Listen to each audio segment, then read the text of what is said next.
का श्रुति को कमरे में बुलाना लेटर। अब तक हमने पढ़ा कि आरू और अधिराज की रोमांस अधूरी ही रह चुकी थी राधिका के आने से। आरू बाहर जाती है जहां शिव खड़ा अपने फोन को देख रहा था, तभी उसके बगल से होते हुए वह आगे निकल जाती है। आहाना पहले ही जा चुकी थी, चाहिए कहा जाए आरू के कहने पर श्रुति ने आहाना को पहले ही वहां से आदित्य को छोड़ने को कह दिया। वही आदित्य भी समझते हुए कि आरू इस समय कहां होगी वह भी कुछ नहीं कहता, पर शिव आरू का बिना उसे कुछ कहे आगे जाते देख वह खुद से कहता है, मैं यहाँ पर उसका कब से गार्ड बना हूं, बैठकर इंतजार कर रहा हूं और यह मुझे बिना बताए जा रही है। ये सोच वह आगे बढ़ जाता है। आरू पूरे रास्ते चुपचाप चल रही थी, वही पीछे से शिव भी चल रहा था। तभी आरू रुकती है और शिव की तरफ मुड़कर देखती है। शिव उसे देखा तो आरू कुछ कहने के लिए मुंह खोलती है पर फिर कुछ नहीं कहती।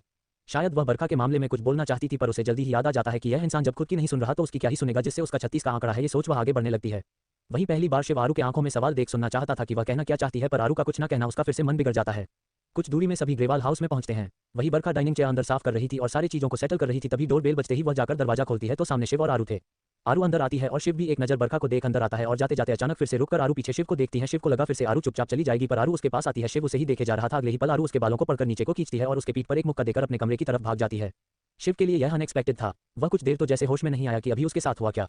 वही जैसे ही उसे होश आता है वह गुस्से में चिल्लाने को होता है, पर रात का अंधेरा और घर में सभी सोए थे। ये सोच अपने हाथों की मुठ्ठियां बंद अपनी दांत पीसते हुए चुप हो जाता है। पर इसके ऑपोजिट उसका बाल खींचने की वजह से उसका बाल बिगड़ चुका था। वही बरखा की नजर जैसे ही शिव पर पड़ती है वह हंसने लगती है, अपने मुंह पर हाथ रख। वही बरखा के हंसी देख शिव की नजर उस पर जाती है और बरखा की हंसी उसके जले हुए घी नमक मिर्च सब कुछ डाल जाती है। वह बरखा को देखकर बोला, हंस क्यों रही हूं। ये सुनकर बरखा मुंह पर हाथ रखना बोली तो शिव उसकी तरफ आता है तो बरखा पीछे हो जाती है। तभी शिव बोला, तुम्हें अपनी बहन को समझाने के बजाय तुम मेरे ऊपर हंस रही हो। ये सुन बरखा फिर से नामे सिर हिला पीछे को चली जाती है, क्योंकि सच में शिव का बाल एक तो भुंदराले और आरू के पकड़ के खींचने की वजह से कुछ अजीब ही लग रहे थे कि कोई उसको इस हालत में देखे तो हंसने लगे। शिव उसकी हंसी पर चिढ़ गया। उसे आरू की हरकत जरा भी पसंद नहीं है। आरू का ये रूप शिव को बिल्कुल भी पसंद नहीं आती थी। तभी बरखा को देखकर बोला, हंसना मत करो। बरखा मुंह बंद कर हम में सिर हिलाती है और उसके चेहरे से देखकर अभी भी लग रहा था कि वह हंसी जा रही है। ये देख शिव गुस्से में आगे बढ़ता है और बरखा का हाथ पकड़ खुद के करीब खींचते हुए उसके गालों पर हाथ रख दबाते हुए बोला, मैंने कहा ना अपना ये हंसी रोको। शिव जो फिलहाल में चिढ़कर उसके चेहरे से उसकी हंसी को खत्म करना चाहता था। शिव को कौन बताएं कि आरू के अलावा वह खुद बच्चों के जैसा हरकत कर रहा था।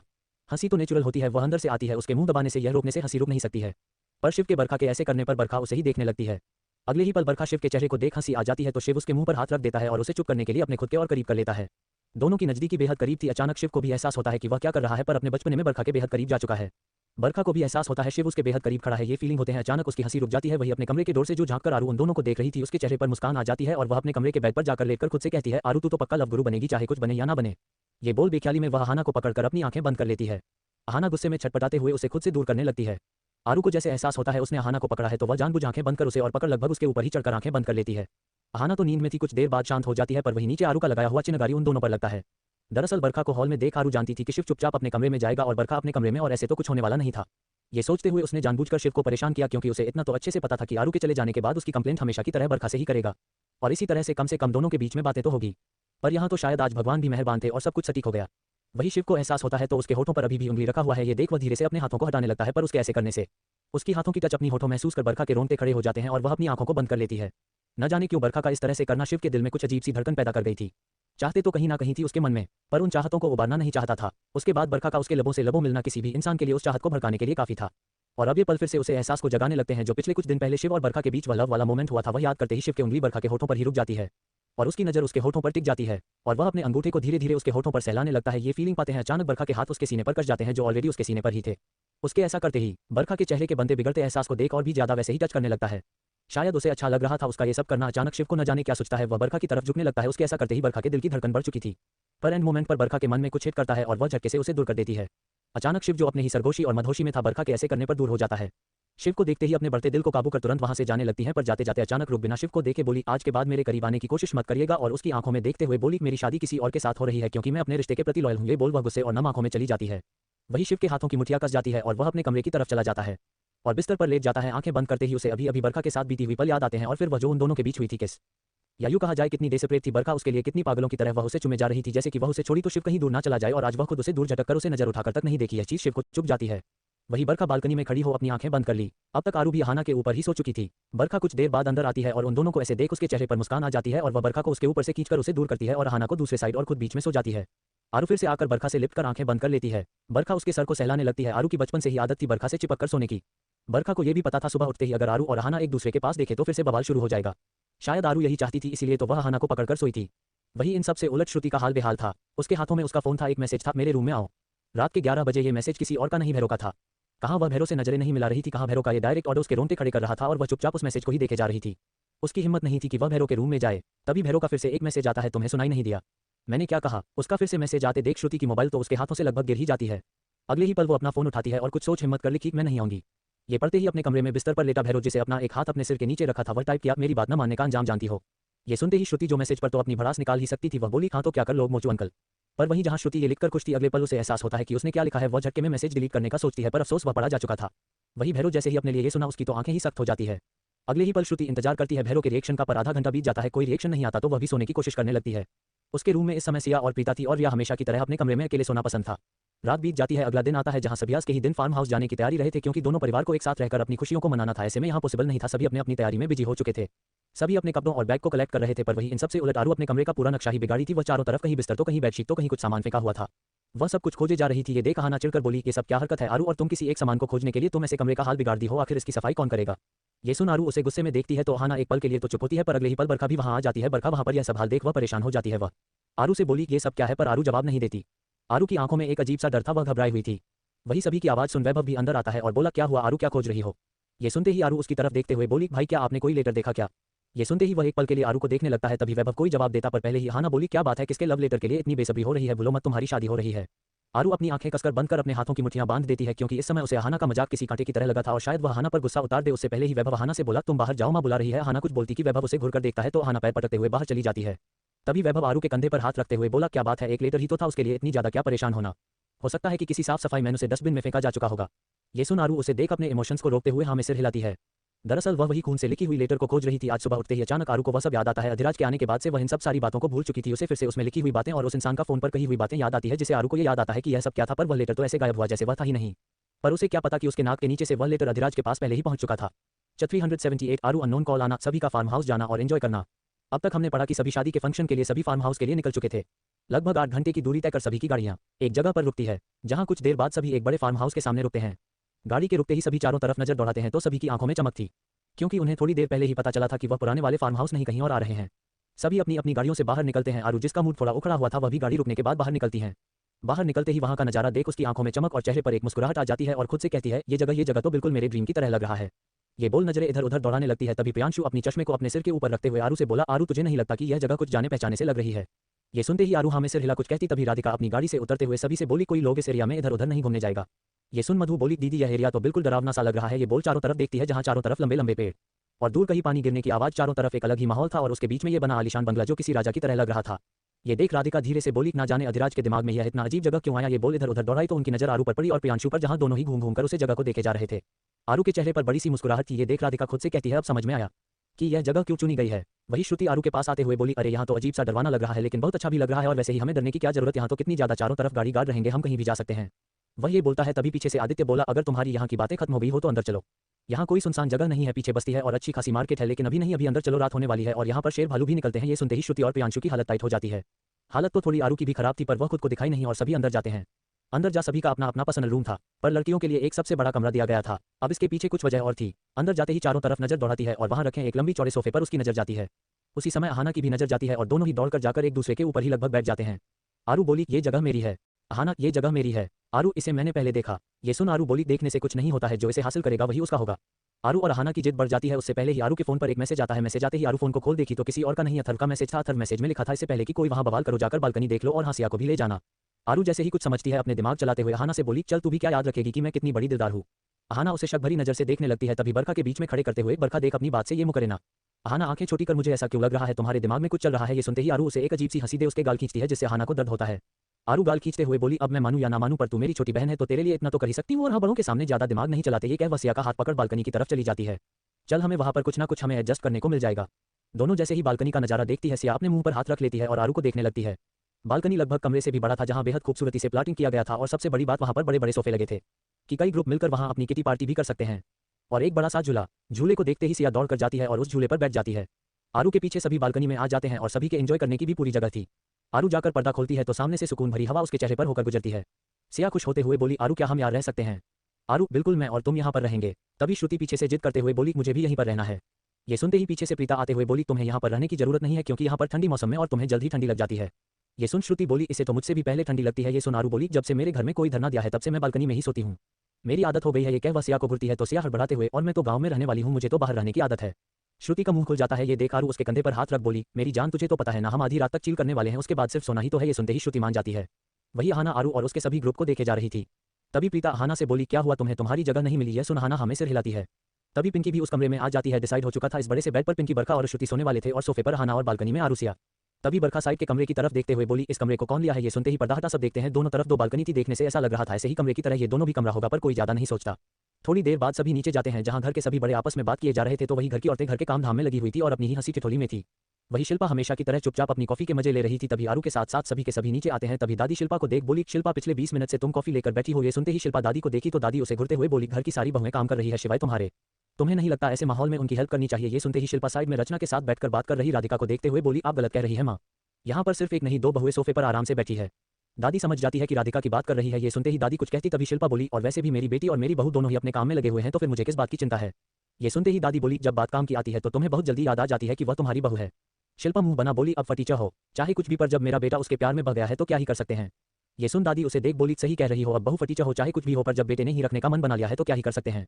ये बोल वह चुपचाप राधिका की बातों में लग जाती है। शिल्पा को तो पहले समझ नहीं आता, पर जैसे ही समझ आता है कि दादी ने उसे ताना मारा था वह तिलमिला जाती है।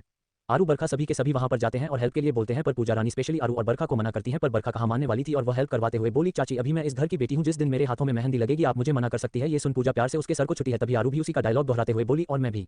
ये सुनते ही पूजा हंसते हुए, तुम्हें देखकर लगता नहीं कि तुम कभी घर की बहू भी बन पाओगी। ये सुनते ही आरू पूजा को देखकर नाराजगी भरी टोन में, चाची आप मुझे चैलेंज कर रही हो? तभी पीछे से प्रियांशु जाकर उन सभी के बीच में बैठते हुए बोला, आप चैलेंज कर रही हो? तभी पीछे से प्रियांशु बोला, एक्सपेक्ट कर ले और दिखा दे कि आरू के लिए कोई भी चीज इंपॉसिबल नहीं है। सभी की अपनी हंसी चल रही थी। तभी दादी बोली, सभी आ गए, पर घर के बेटे कहाँ है? ना ही अभी तक प्रीतम और रावी आए हैं और ना ही जिसकी शादी है वह दोनों। क्या सिर्फ इस घर में आदित्य ही है जिसके ऊपर सारा भार पड़ता है? ये सुन राधिका दादी से बोली, माँ आप चिंता मत करिए, कल सभी लोग आ जाएंगे। तभी आदित्य दादी के पास बैठते हुए बोला, दादी आपको चिंता करने की जरूरत नहीं है, मुझे ये सब काम करने में कोई दिक्कत नहीं है। ये सुन दादी प्यार से उसके चेहरे को छूते हुए, घर में सबसे ज्यादा समझदार मुझे तू ही लगता है। शिल्पा बड़बड़ाई, यही सब कहकर चढ़ा लो इसे। और थोड़ी देर बाद सभी डिनर करते हैं। दिन भर के ट्रैवल से सभी को थकान थे और सभी अपने अपने कमरे में जा चुके थे। वही आरू जो बालकनी में सोफे पर सोई हुई थी और वही दूसरे सोफे पर सिया, दोनों ही कंबल को पूरी ओढ़ के सोए थे। तभी आरू के फोन पर घंटी बजती है और फोन को साइड से म्यूट कर सो जाती है। तभी फिर से उसके फोन की घंटी बजती है। ये देख आरू फिर से सीधी होकर सो जाती है। लगातार कोई उसे फोन पर फोन किया जा रहा था, पर आरू इतनी नींद में थी कि उसे 1% का भी ख्याल नहीं था। वही दूसरी तरफ अपने कान पर फोन लगाया हुआ एक इंसान आरू के फोन न उठाने पर अपना फोन सामने दीवार पर जोर से मारता है और चीख कर कहता है, तुमने अच्छा नहीं किया मुझे इग्नोर कर मेरी जान। इसका सबक तुम्हें कल मिल जाएगा, और ऐसा सबक जिससे तुम यह शादी जो इतनी खुशी खुशी कर रही हूं ना, उतना ही तुम्हारे चेहरे पर मातम आएगा। ये बोल उसके चेहरे पर अजीब से भाव थे। 379 अधिराज आरू की लवली मोमेंट। अविनाश आरू आमने सामने। अगली सुबह आज सबकी नींद जो शहर में देर तक उठती थी, धीरे धीरे सभी अपनी आंखें खोल लेते हैं, क्योंकि एक सुकून भरी आंखें खुलती है। जैसे ही आरू अपनी आंखें खोली तो खुद को उसे बालकनी में पाती है। क्या खूबसूरत नजारा था, रात से भी ज्यादा सुबह की खूबसूरती। आरू अपने ऊपर से कंबल हटाने की कोशिश करती है, पर वह तो ऑलरेडी नीचे गिरा हुआ था। सिया वहां पर नहीं थी, अपने आदत अनुसार वह भी उठ चुकी थी। आरू जिसने हमेशा की तरह अपनी टी शर्ट और शॉर्ट पैंट पहना हुआ था, बाल जो उसके खुल चुके थे उसकी कमर से नीचे तक आ रहे थे। आरू के बाल घने और बहुत लंबे थे, या यूं कहा जाए उसके इतना बड़े बाल नहीं गिरवाल फैमिली में किसी का था नहीं राजावत। रचना उसे बाल छोटा नहीं करने देती थी। बचपन में आरू जिद करती थी, पर उसे भी अपने बालों से बेहद प्यार हो गया था। बालकनी के रेलिंग के पास जाकर खड़ी हो जाती है और उगते हुए सूरज को देखने लगती है। धीरे धीरे सूरज ऊपर आ रहा था। तभी आरू कहती है, कितना खूबसूरत नजारा है। तभी उसके बगल से एक आवाज आती है, सच कहा बहुत खूबसूरत नजारा है। यह आवाज सुनते ही आरू एक पल के लिए हैरान होती है और इधर उधर नजर करने लगती है। तभी उसे एहसास होता है अपने बगल के बालकनी से आवाज आया है। वह झटके से नजरें करती है तो वहां खड़े इंसान को देख उसकी आंखों में चमक आ जाती है, चेहरे पर मुस्कान। बगल में अधिराज अपने हाथों में काफी का कप काफी को पीते हैं उसे ही देख रहा था। आरू की भी नजर अधिराज पर ही टिकी रह जाती है। अधिराज जिसने इस समय ब्लैक रंग के शर्ट और ब्लैक रंग के पेंट को पहना हुआ था।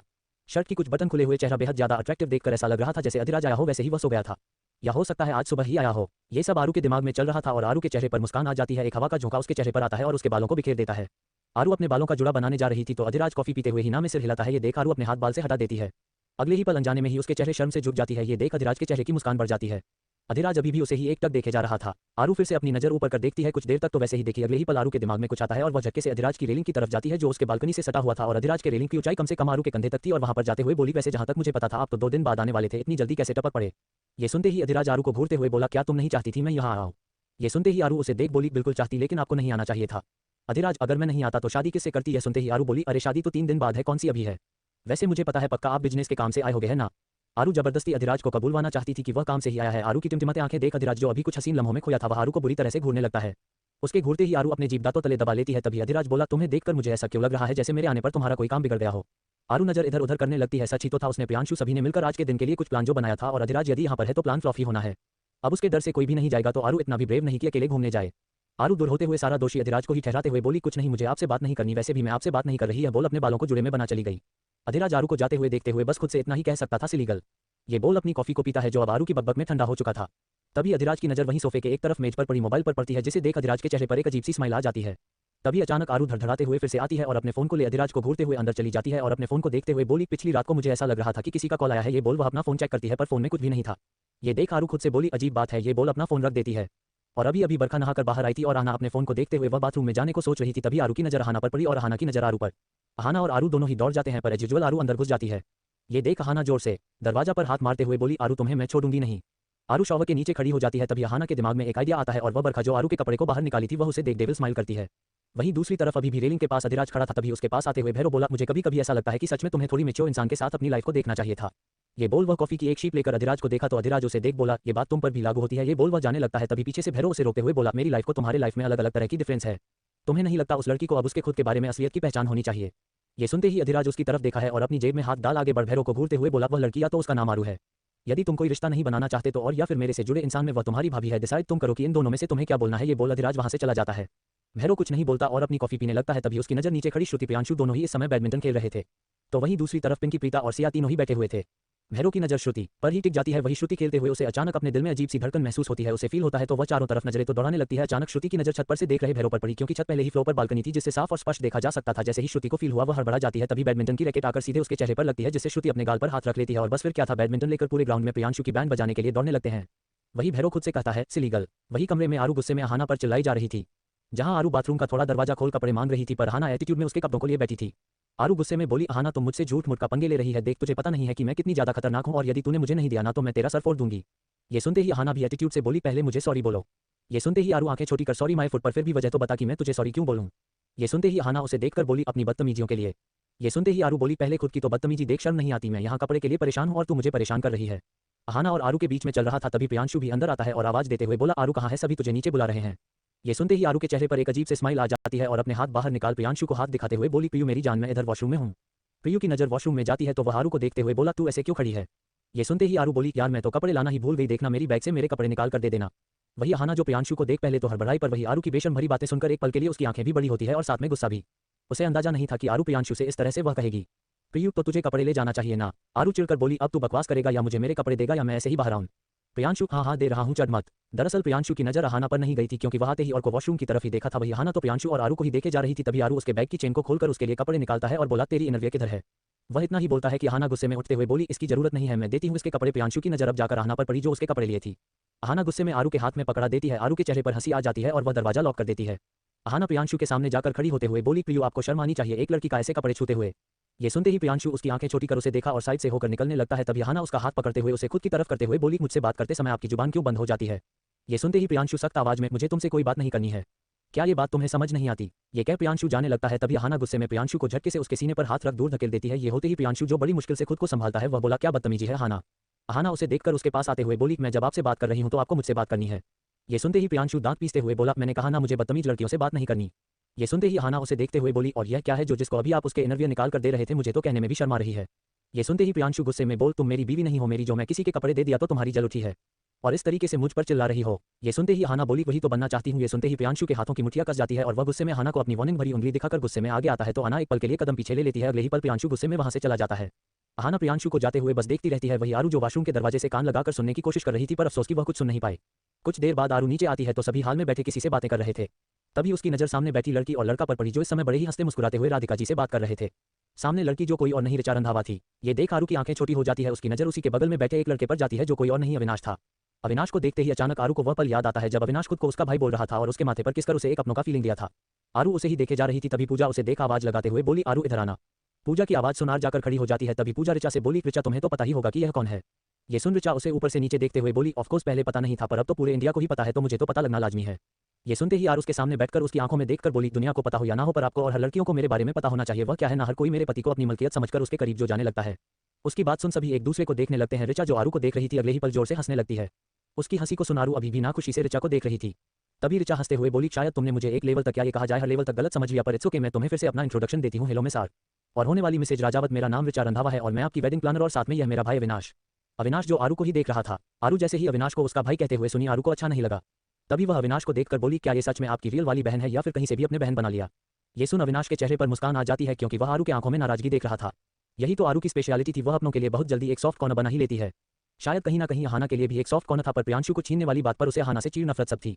पर उसके लिए कभी बुरा नहीं सोच पाती थी। वही ऋचा अपना और इंट्रोडक्शन देते हुए बोली, और रही बात आपके पति मिस्टर राजावत की, यह बोल रही थी तभी सीढ़ियों से उतरते हुए उसकी नजर अधिराज पर पड़ी। अधिराज भैरव दोनों ही नीचे कर रहे थे। अधिराज को देख आरू घूरने लगती है तो ऋचा अधिराज के पास जाकर उसके गले लग जाती है। ये देख आरू उसे देखने लगती है। तभी ऋचा बोली, और मैं आपके पति में बिल्कुल भी इंटरेस्टेड नहीं हूँ। ये सुन आरू के चेहरे पर बड़ी सी मुस्कान आ जाती है और वह ऋचा को अंगूठा पर यश का साइन करते हुए बोली, तो फिर आप भी आरू के गुड बुक्स में हो। ये सुनते ही अचानक भैरव के हाथ को पकड़ उसके गले लग वह आरू को देखते हुए बोली, पर मैं इनमें शुरू से ही इंटरेस्टेड हूँ। ये सुनते ही आरू की आंखें बड़ी हो जाती है। वहीं भैरव ऋचा को देखा और उसका हाथ खुद के हाथ से हटा देता है। ये देख ऋचा बोली, एक्सक्यूज मी भैरव, अब बस भी करो ना, हम इतने समय बाद मिल रहे हैं और तुम मुझसे दूर जा रहे हो। तुम्हारे वजह से तो मैंने शादी भी नहीं की। वहीं जहां उन सभी दोस्तों की बातों को सुन सभी मुस्कुरा रहे थे तो वहीं दूर खड़ी श्रुति अपनी बड़ी बड़ी आंखों से ऋचा को घूरे जा रही थी। आरू अपनी नजरें घुमा श्रुति को देख बोली, अब तो तुम गई मिस चुड़ैल ऋचा। वही अधिराज की नजर अविनाश पर पड़ती है और अविनाश को एक नजर देख वह तुरंत बाहर चला जाता है। अविनाश भी उठकर अधिराज के पीछे चला जाता है। वहीं दूर खड़ी रचना ये सब कुछ देख रही थी और वह अपने दिल पर अचानक हाथ रख लेती है। चतुर्थी 180 मेले में जाना, शिव का बरखा को शादी के लिए मना करना। जहां सभी अपनी शादी के फंक्शन में बिजी थे तो वहीं दूसरी तरह लोनावाला में स्वरा अपने बैग को पैक कर रही थी। वही रोहन काफी खुश था, पर विराट का चेहरा थोड़ा उतरा हुआ था क्योंकि कुछ ही दिनों में रोहन के साथ और स्वरा के साथ रहते रहते उसे एक कंप्लीट फैमिली का एहसास हो रहा था। कहने को तो वह भी दीक्षित फैमिली में भी साथ ही रहते थे, पर यहाँ की बात ही अलग थी। रोहन विराट को उदास देख बोला, पापा आप उदास क्यों होते हो, वैसे भी शादी बात मम्मा हम सभी के साथ ही रहेंगे। ये सुनते ही स्वरा जो बैग पैक कर रही थी अचानक की उसके हाथ रुक जाते हैं और वह रोहन को देखने लगती है। इन कुछ दिनों में रोहन सच में उसे अपना पापा मान चुका था और स्वरा भी रोहन के प्रति विराट के वह प्यार को देख सकते थे, पर वह अपनी हर इमोशन में उलझी हुई थी। इमोशन कहीं ना कहीं विराट के प्रति उसको हल्का खिंचाव तो महसूस होता ही था, पर उसे लगता था कि कहीं वह ऋषु के साथ कुछ गलत तो नहीं कर रही। पर रोहन की खुशी को देखते हुए और फिर से विराट के बारे में सोचने पर मजबूर हो जाता है। उसकी आंखें नम हो जाती है। उसकी आंखों की नमी उससे छुपी नहीं थी। वह रोहन को देख बोला, रोहन हमने आपको खेलने के लिए जो सामान खरीदा था आप उसे जाकर तब तक पैक कर लीजिए, दूसरे रूम में पड़ा है। रोहन जो अपनी उम्र के हिसाब से काफी समझदार था, उसे पता था उसके पापा उसकी मम्मी से बात करना चाहते हैं कि यह सोच वहां बोलकर तुरंत चला जाता है। उसके जाते ही विराट उठकर खड़ा होता है और स्वरा के सामने खड़ा हो जाता है तो विराट उसके हाथों से कपड़ों को ले नीचे कर देता है। स्वरा उसे ही देखने लगती है तो अगले ही पल विराट उसे कमर से पकड़ खुद के करीब खींच लेता है। स्वरा उसे ही देखे जा रही थी पर उसे खुद से दूर नहीं कर रही थी। विराट आगे झुककर उसके होठों पर होंठ रख देता है। ये फील होते ही स्वरा अपनी आंखें बंद कर लेती है। जब से विराट यहाँ पर आया था वह एक बार भी उसके करीब नहीं आया था। स्वरा के हाथ विराट के सीने पर चले जाते हैं, उसके गर्दन में हाथ डाल उसके और भी करीब हो जाती है। जिस फीलिंग को समझते ही विराट उसे कसकर अपनी बाहों में खींच लेता है और उसे किस करने लगता है। शायद यह एक जरिया था उन दोनों के जुड़ाव का। लगभग 5 मिनट के बाद विराट उसके होठों को छोड़कर उसके सर से अपना सर लगा लेता है। विराट अपना चेहरा ऊपर कर उसके गाल पर हाथ रख उसकी ठुड्डी को पकड़ ऊपर करते हुए उसकी आंखों से आए हुए आंसू को पोंछते हुए बोला, स्वरा सवाल इतना भी टफ नहीं है कि तुम उसे सॉल्व ना कर सको, या फिर मैं ये कहूं कि तुम उसे टफ बना रही हो। ये सुन स्वरा उसे देखने लगती है तो विराट बोला, तुम्हें इस बात का तो एहसास है ना कि मैं तुम्हें सच में प्यार करता हूं। ये सुन स्वरा अपनी नजरें झुका लेती है। तभी विराट उसके चेहरे को ऊपर करते हुए बोला, तुम्हें इतनी से मैं इतना तो जान चुका हूं कि तुम्हारे अंदर भी मेरे लिए कुछ फीलिंग्स है, या फिर यह कहूं कि तुम उसे इग्नोर कर रही हो सिर्फ इसलिए कि तुम यदि मुझसे प्यार करने लगोगी तो फिर ऋषु का क्या होगा, वह क्या सोचेगा। ये सुनते ही स्वरा की आंखों में नमी आ जाती है तो विराट बोला, स्वरा आखिर उसकी भी तो इच्छा थी ना कि तुम मेरे पास आओ। ये सुन स्वरा उसे हैरानी से देखने लगती है तो विराट उससे दूर होता है और अपने बैग से एक कागज निकालकर स्वरा को देते हुए बोला, यह मुझे अधिराज ने दिया था।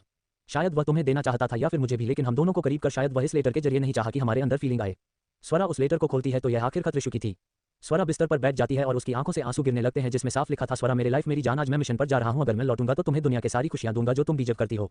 आई नो शादी के बाद भी मैं तुम्हारे करीब भी नहीं आ पाया, शायद हम कुछ दिन और साथ रह पाते, शायद नसीब का ही खेल है या कुछ और, पर जिस मिशन पर जा रहा हूं वहां से लौटेगा या नहीं लौटूंगा इसकी भी उम्मीद नहीं है। बस तुमसे इतना ही कहूंगा, यदि मैं ना लौटूं तो तुम किसी और के साथ अपने जीवन में। ये सुनते ही पड़ते ही श्रुति अपने मुंह पर हाथ रख देती है। तभी ऋषु आगे बोला, और यदि किसी और के साथ बढ़ने को कह रहा हूं तो बस मेरी एक आखिरी इच्छा पूरी कर देना। मैंने अपनी भाई को तुम्हारी तरफ बेइंतहा प्यार करते देखा है। एक बात ये भी है, अगर मुझे पता होगा कि वह तुमसे प्यार करते हैं तो मैं तुमसे कभी प्यार नहीं करता। स्वरा के अब आंखों से आंसू की धारा और बढ़ जाती है। तभी उसमें लिखा था, पर आज मैं तुमसे प्यार करता हूं, तुम्हें किसी के भी हाथों में नहीं दे सकता, लेकिन आज मैं तुमसे खुद कह रहा हूं, मेरे लिए, मेरे 1 साल के बच्चे के लिए अपनी जिंदगी को मेरे बिना अकेले मत बिताना। मैं तुम्हें अपने भाई दोनों को एक साथ देखना चाहता हूं और यह मेरी आखिरी इच्छा है। ये पढ़ते ही स्वरा फफक कर रो पड़ती है। विराट उसके कंधे पर हाथ रखता है और बैठते हुए बोला, मैं हमेशा से चाहता था कि तुम्हारे अंदर मेरे लिए सच में प्योर फीलिंग हो। इस बार तुम्हें मैं खुद से कहता हूं, बस एक मौका दो रूहान के लिए, वह मौका दो। तुम्हें और रूहान को कभी किसी चीज की कमी नहीं होने दूंगा और जब तक तुम नहीं चाहोगी मैं तुम्हारे करीब कभी नहीं आऊंगा, बस मुझे यह हक दे दो। स्वरा विराट के सीने पर सर रख देती है जैसे स्वरा की हामी थी। ऐसा नहीं था कि वह सिर्फ ऋषु के लिए हामी भर रही थी, बस वह उलझने दूर कर दी थी और विराट का उसके प्रति निश्चल प्यार उसे वह हामी भरने पर मजबूर किया था। पर अपने आंखों से आंसू पोंछते हुए विराट को देख बोली, अगर तुम्हारे पिता ने फिर से कुछ ऐसा किया तो क्या तुम अपने पिता को सजा दिलाओगे? क्या ऋषु की मौत की सजा दिलाओगे? विराट उसे देखते हुए बोला, उन्हें सजा भी मिलेगी और उनके कर्मों का फल भी, यदि उन्होंने ऐसा किया है तो। यदि मैं नहीं भी कर पाया तो मुझे पता है कि यह अधिराज करके रहेगा, क्योंकि यह बात उसकी बीवी से जुड़ी हुई है और मुझे पता है और मैं अधिराज को बहुत अच्छे से जानता हूं। जरूर उसे अब तक सब कुछ पता होगा, बस मैं तुमसे इतना ही कहूंगा, ऋषु के मामले में सबूत मैं ढूंढ लूंगा, क्योंकि मैं अपने भाई की मौत को जाया नहीं जाने दूंगा। स्वरा हाँ बोली। तभी रोहन की आवाज आती है, अगर आप दोनों की सेंटी बातें हो गई हो तो क्या अब हम चले? हमारी ट्रेन के लिए लेट हो रहा होगा और वैसे भी मेरी क्यूट डॉल मेरी इंतजार कर रही होंगी। ये सुन विराट स्वरा को देखा है तो स्वरा मुस्कुराते हुए आरू की बात कर रहा है। ये बोलते बोलते अचानक स्वरा को याद आता है कि राघदेव ने विराट को आरू से शादी करने को कहा था। ये देख विराट बोला, ऐसा कुछ नहीं होगा, भले ही उन्होंने तैश में कहा है पर उन्हें भी पता है कि यह कुछ भी आसान नहीं है। स्वरा बोली, आरू बहुत मासूम है विराट, मुझे नहीं पता कि तुम्हारी आंखों में आरू के लिए गुस्सा और नफरत क्यों है, पर मैं तुमसे इतना ही कहूंगी, यदि बात उसके पेरेंट्स से जुड़ी है इसमें भी गलती तुम्हारे पिता की होगी। विराट कुछ नहीं कहता और सभी वहां से निकल चुके थे। वहीं दूसरी तरफ बड़े कमरे में राघदेव अपने शिकार को पीते हुए धुआं उड़ा रहा था। उसके माथे पर बल था और चेहरे पर परेशानी। उसके सामने उसका असिस्टेंट खड़ा उसे ही देख रहा था। तभी उसके असिस्टेंट ने हिम्मत कर पूछा, क्या करना है सर? ये सुनते ही राघदेव गुस्से और नफरत में बोला, पहले भी इस लड़की ने मेरे एक बेटे को अपने प्यार की जाल में फंसा लिया था और मेरा बेटा आर्मी में गया और उसने तो मेरी ही खिलाफ मोर्चा खोल लिया और आज मेरे नक्शे कदम पर चढ़ने वाले मेरे बड़े बेटे को भी उसने अपनी जाल में फंसाया है और आज वह भी मेरे खून का प्यासा हो गया है। असिस्टेंट थोड़ा डरते हुए, तो सर। ये सुनते ही राघदेव उससे नफरत भरे भाव में बोला, एक बार अपने जिगर के टुकड़े से बात करूंगा और वह यदि नहीं मानता तो फिर उसे भी मेरे रास्ते से हटना होगा हमेशा के लिए, क्योंकि मैं अपने नाम पर दाग नहीं लगने देना चाहता। ये बोल उसके चेहरे पर गुस्सा देखा जा सकता था। वही इन सबसे अलग फार्म हाउस में लगभग सभी घर से रिलेटेड लोग आ चुके थे। अथर्व, पारस, रावी, प्रीतम, यहाँ तक कि लता भी। काफी समय से वह बनारस रचना जी के पुराने घर पर रहने गई थी और वहीं पर राजावत का बनवाए गए वृद्धाश्रम में अपनी सेवा दे रही थी। ना जाने क्यों कुछ साल पहले उसका मन काफी घबराहट से रहने लगा था, इसलिए वह जिद की। आरू बरखा की शादी की बात पर उसे आना ही पड़ा। लता के आने पर सभी के सभी और भी ज्यादा हेल्पफुल हो चुके थे, क्योंकि छोटे बच्चे के वजह से सौम्या भी ज्यादा कुछ कर नहीं पा रही थी। वही धीरे धीरे शाम होने को आई थी और वही आरू, प्रियांशु, श्रुति, सिया और सभी का सभी मुंह लटका हुआ था, क्योंकि सभी ने प्लान बनाया था बाहर जाने का। पर यहाँ तो सब चीजों पर पाबंदी लगी थी। तभी अहाना बोली, मैं तो कहीं घूमने भी नहीं जाती हूँ, यहाँ भी थोड़ा घूमने की इच्छा हुई तो कोई परमिशन नहीं दे रहा। ये बोल उसका चेहरा थोड़ा मायूस था। उसके चेहरे की मायूसी सुन कब से चुपचाप बैठी अचानक ही आरू के दिमाग में कोई ख्याल आता है और वह तुरंत अहाना के सामने जाकर बैठ जाती है। अहाना उसे देखने लगती है तो अहाना का हाथ पकड़ते हुए आरू बोली, मेरी जान, मेरी बहना, क्या सच में तुझे घूमना है? ये सुनते ही अहाना उसे आंखें छोटी कर देखकर उसका हाथ झटक देती है तो आरू फिर से उसका हाथ पकड़ लगभग दही घी मक्खन सब लगाते हुए बोली, देख हम सभी के पंगे अलग है, वह क्या है ना, हम तो वैसे ही बदनाम है, पर इस घर में इकलौती तुम हो जो बाहर निकलने का रास्ता बना सकती हो। वह भी अपनी सारी बातों पर सारी मासूमियत लाकर बात करो, कोई भी मना नहीं करेगा। ये सुन अहाना उसे देख उसका हाथ झटकते हुए बोली, यह मक्खन और यह मासूमियत का नाटक तुम ही कर सकती हो, मैं नहीं। ये सुन आरू उसका हाथ पकड़ते हुए बोली, अरे यार, यह भी एक आर्ट है, आई नो कि तुम मेरे जैसे नहीं हो सकती हो, पर फिर भी सच सच बता, तुझे अभी मेरे प्रति अपना ईगो रखना है या फिर घूमने जाना है? दोनों में से चॉइस तेरी है। अहाना एक नजर सभी को देखती है, जहां श्रुति, सिया सभी के सभी उसे ही देख रहे थे। ये सच था, उनके ग्रुप में से कोई भी जाता तो सीधे फटकार मिलती, बात तो सुनने की दूर थी। अहाना और बोली तो सभी के चेहरे पर मुस्कान आ जाती है। थोड़ी देर बाद अहाना राधिका के सामने खड़ी थी। राधिका उसे देखती है तो अहाना सारी बात रखती है कि वह यहाँ पर घूमना चाहती है और वह सभी के साथ थोड़ी टाइम स्पेंड करना चाहती है, क्योंकि कल से सभी शादी की रस्मों में बिजी हो जाएंगे। राधिका परमिशन दे देती है। ये देख सभी हैरान थे, हालांकि राधिका को पता था अहाना के पीछे उन सभी का ही हाथ है और वह तो शाम को हमी भी भरने वाली थी, क्योंकि तब तक सभी के सभी घर में आने वाले थे। थोड़ी देर बाद अथर्व आदित्य पारस को कहकर वह सभी को घूमने के लिए भेज देती है। थोड़ी देर बाद उधर के ही एक रास्ते से होते हुए सभी वहां जाते हैं, जहां गांव भी था, पर वहां पर बहुत खूबसूरत मेला लगा था, जहां बड़े बड़े झूले लगे थे, तो कितनी सारी चीज बिक रही थी। ये देख सभी के चेहरे पर खुशी आ जाती है। धीरे धीरे रात के अंधेरे होने लगते हैं, पर वहां पर एक अलग ही जगमगाहट थी। वही सिया जो अपने लिए झुमके देख रही थी और आरू को भी दिखा रही थी, तभी उसके बगल में एक झुमके का सेट सामने आता है। सिया देखी तो बगल में अथर्व खड़ा था। ये देख सिया हड़बड़ा जाती है। तभी अथर्व सिया से होते हुए आरू से बोला, ये देखो, ये कैसा है? ये सुनते ही आरू सिया को देखती है और अगले ही पल बोली, अरे वाह, ये तो बहुत खूबसूरत है, ये बरखा पर बहुत अच्छा लगेगा। बरखा, ये देख, तेरे सयाजी में तेरे लिए खरीदा है। सिया को ये सुन बिल्कुल भी अच्छा नहीं लगा। वही बरखा जो चुपचाप अपने लिए कब से चूड़ियों को देखे जा रही थी कि उसमें से क्या ले और क्या नहीं समझ नहीं आ रहा था। वही पिंकी के पीछे हाथ धोकर हमेशा की तरह पारस पड़ा हुआ था और वह जहां जहां जाती उसके पीछे पीछे जाता। ये देख पिंकी चिढ़ रही थी। वही रिया भी मेला में सब कुछ देख रही थी। तभी उसके कंधे पर एक हाथ आता है। रिया झटके से पीछे वाले इंसान को भारती, उससे पहले ही उस इंसान ने अपने चेहरे पर हाथ रखा था। रिया देखी है तो सामने अनिरुद्ध था। अनिरुद्ध अपने हाथों को हटा बोला, यार अब बस भी करो, अब तुम घर में मारपीट करती थी, बाहर भी मार रही हो। ये सुनते ही रिया उसे घुरकर देखती है। तभी श्रुति उसके पास जाते हुए बोली, खेलो जीजू। अनिरुद्ध भी उससे मिलता है और कुछ बातों के बाद बोला, वैसे मैं तुम सभी के लिए कुछ लेकर आता हूं, तब तक तुम सभी एंजॉय करो। ये सुन सभी हाँ बोले। वही श्रुति एक नजर सभी को दौड़ाती है। कहीं ना कहीं उसे यह फीलिंग थी, काश इस समय भैरव उसके साथ होता, पर यह इम्पॉसिबल था और साथ में भैरव की गई हरकत के बाद तो उसके अंदर अब हिम्मत भी नहीं थी उसका सामना करने का। उसके चेहरे पर थोड़ी सी मायूसी आ जाती है। वहीं दूसरी तरफ बरखा जो अपने लिए चूड़ी देख रही थी, अचानक की कोई उसका हाथ पकड़कर पीछे वाले हिस्से पर लेकर जाता है। बरखा एक पल के लिए हैरान हो जाती है। अगले ही पल सामने देखती है तो वहां शिव था। शिव को देख वह हाथ छुड़ाते हुए बोली, ये सब क्या है और ऐसे कौन खींच कर लाता है? ये सुनते ही शिव जो खुद हैरान और परेशान था, उसे समझ नहीं आ रहा था। कल से बरखा के सारे फंक्शन की तैयारी शुरू होने वाली थी और उसका मन बेचैन था। वह उसे देख बोला, देखो मैं तुम्हें जानता हूं और मैं तुम्हारे घर में रहता था, तो इस नाते मुझे तुम्हारी फिक्र है। ये सुनकर आंखें छोटी कर बरखा उसको देखती है तो शिव बोला, मेरे कहने का मतलब यह है कि मेरे हिसाब से तुम्हें यह शादी नहीं करनी चाहिए। ये सुनते ही बरखा उसे देख बोली, अच्छा, और वह क्यों नहीं करनी चाहिए? क्या इसकी वजह मैं जान सकती हूँ? ये सुनते ही शिव बोला, क्योंकि तुम जिससे प्यार नहीं करती उसके साथ तुम कैसे खुश रह सकती हो? ये सुनते ही बरखा बोली, हाँ प्यार करती हूँ ना, जिससे प्यार करती थी उसे मेरी फीलिंग की कदर नहीं है, तो ऐसे में अरेंज मैरिज ही मेरे लिए सक्सेसफुल होगा। अब घर में कितनों की अरेंज मैरिज पड़ी हुई है, क्या उनकी शादी सक्सेसफुल नहीं है? और प्लीज मुझे बेफालतू के बेवकूफ बातें मत करना। ये बोल जाने लगती है। तभी शिव उसका हाथ पकड़ उसे खींचते हुए बोला, मैं कह रहा हूँ ना, देखो तुम्हें अगर लगता है कि मैं तुम्हारी ऐसी हरकत के बाद तुम्हारे पास और तुम्हारे करीब हो रहा हूँ तो तुम गलत सोच रही हो, क्योंकि मैं सच में लड़कियों में इंटरेस्टेड नहीं है। बोलते बोलते चुप हो जाता है। वही बरखा उसे खा जाने वाली नजरों से घुरे जा रही थी और वह शिव को देख गुस्से में दूर धकेलते हुए बोली, शिव आपको सच में शर्म आती है कि नहीं, या फिर आप सच में एकदम से बेशर्म हो? अभी भी आपके पास मौका है, अपनी फीलिंग को पहचानिए। मैं अपनी नाराजगी छोड़ आपको एक मौका देती हूँ। हल्दी लगने से पहले अगर आपने मुझे अपने दिल की बात नहीं बताई और इजहार नहीं किया ना, तो फिर मैं माता रानी की कसम खाती हूँ, याद रखना मैं कभी जिंदगी में आपकी तरफ दोबारा मुड़कर नहीं देखूंगी। ये बोल बरखा अंदर चली जाती है। शिव बरखा को जाते हुए देखते ही रह जाता है। वही आरू सिया से बोली, सिया चलना, हम उस बड़े वाले झूले पर झूला झूलते हैं। ये सुनते हैं सिया आरू से बोली, नहीं मैं इतनी भी ब्रेव नहीं हूँ। ये सुन आरू नजरें इधर उधर करते हुए अथर्व के पास जाते हुए बोली, मास्टर चलो ना, हम उस झूले पर चलते हैं। ये सुनते ही अथर्व रोकते हुए बोला, तुम्हें उस झूले पर नहीं जाना है। ये सुनते ही आरू बोली, क्यों? अब क्या बताता वह। तभी अथर्व को कुछ याद आता है और वह सिया की तरफ इशारा करता है। आरू को लगता है कि अथर्व सिया के साथ जाना जाता है। ये देख आरू सिया को धकेलते हुए बोली, मास्टर सिया को ले जाओ। सिया हड़बड़ा कर पीछे होती उससे पहले ही अथर्व उसके हाथ पकड़कर उसे ले जाता है। वही सभी अपनी अपनी मस्तियों में लगे हुए थे। वही आरू जो अधिराज को मिस कर रही थी, खुद से कहती है, देविल कितने बोरिंग कपल है हम। ये बोलते हुए वह कभी अपने कानों पर झुमके लगाती तो कभी अपने हाथों में चूड़ियां पहनती। वही दूर गाड़ी से टिककर खड़ा अधिराज खुद से कहता है, तो इनको सजने का भी इतना शौक है? मुझे तो लगा था कि सिर्फ टॉमबॉय है। वही उसके बगल में खड़ा प्रीतम बोला, शर्म चाहिए तुझे, कम से कम जाकर उसके साथ थोड़ी टाइम स्पेंड करनी चाहिए। ये सुनते ही अधिराज घूरकर बोला, अब यही रह गया है कि मैं उसके साथ मेले में जाऊं। ये सुन प्रीतम कुछ नहीं बोलता और वह मुस्कुराते हुए सामने उस मेले को देखते हुए बोला, हम भी बचपन में एक दो बार आए थे, कितने एंजॉय करते थे। तू, मैं, भैरव, विराट, विश्वा, हमारी एक अलग ही बॉन्डिंग थी ना। अधिराज कुछ नहीं बोलता। वही आर का फोन बार बार वाइब्रेट हो रहा था। फोन की वाइब्रेशन देख आप आईने में खुद के झुमके लगाते हुए वह फोन को देखती है जिसमें मैसेज था। वह मैसेज देखते ही वह अचानक रुक जाती है। इस मैसेज में लिखा था, आरू प्लीज मुझे तुमसे बात करना है। कितने समय से मैं तुम्हें मैसेज कर रहा हूँ, पर मेरे नंबर को तुमने ब्लॉक कर दिया है। प्लीज आरू एक बार मुझसे मिलने आ जाओ। देखो मैं तुम्हारे सामने ही हूँ। ये सुनते ही आरू हड़बड़ाकर इधर उधर देखने लगती है। ये मैसेज जहान का था और झटके से फोन को अंदर रख देती है, पर न जाने क्यों आरू को घबराहट से होने लगती है। अचानक उसकी नजर सामने खड़े अधिराज पर पड़ती है। ये देखते ही उसके चेहरे पर सुकून आ जाता है।